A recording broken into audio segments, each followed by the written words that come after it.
Hi, I'm Joost from Kids Toy Studio and I'm here today with the Duplo Wrecking Ball Set. So this wrecking ball set is pretty cool. I mean, who wouldn't want to wreck some Duplo blocks, right?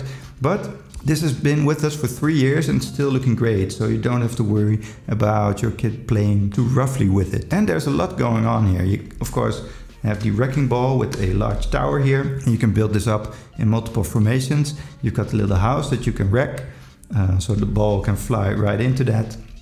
You even have a little bird here for the construction site, a few blocks and a little bulldozer here, and it has tracks, but it also has little wheels at the bottom so it can drive across the floor as well. You've got a cone and you have 3 blocks here, 3 Duplo stones for the little figures to work with. I also very much like the fact that it's very inclusive here. So you also have female and male characters here. They're all part of the construction crew, so it's not like the female character is just a bystander. She's actively working at the construction site. And you also have people of color and people of beard. And I also like the fact that you have a stop board here.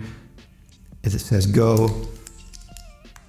And you can put it the other way around and it says stop. That's also very fun to play with, even without the Duplo. So this is a very complete set that you can play with for a long time.